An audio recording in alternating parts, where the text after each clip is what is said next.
নমস্কার। আজকের প্রশ্ন থাকবে আমাদের রাজ্য পশ্চিমবাংলার উপরে। 1 নম্বর প্রশ্ন, পশ্চিমবাংলার কোথায় জগন্নাথ দেবের মন্দির তৈরি হয়েছে? উত্তর, দীঘা।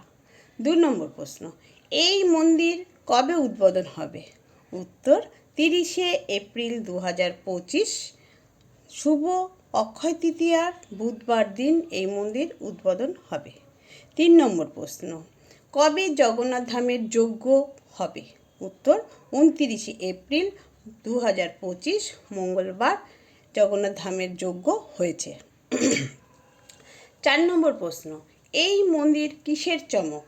উত্তর, দীঘার মন্দির মার্বেল এবং রাজস্থানীয় কারুকার্যের উপরে চমক।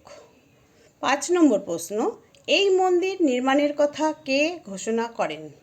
উত্তর, পশ্চিমবাংলার মুখ্যমন্ত্রী মমতা ব্যানার্জি 2018 সালে জগন্নাথ দেবের মন্দির তৈরির কথা ঘোষণা করেন। 6 নম্বর প্রশ্ন, এই মন্দিরের বিশদ কে জানান? 2019 সালে এই মন্দিরের বিশদ পরিকল্পনা তৈরি করেন আমাদের রাজ্যের মুখ্যমন্ত্রী মমতা ব্যানার্জি। কবে ঘোষণা করেন?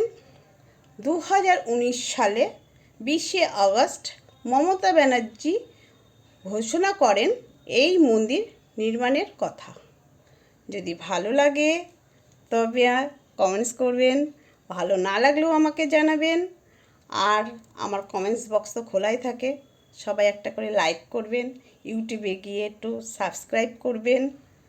তাহলে আজকে রাখি, শুভরাত্রি, সবাই ভালো থাকবেন, টাটা, নমস্কার।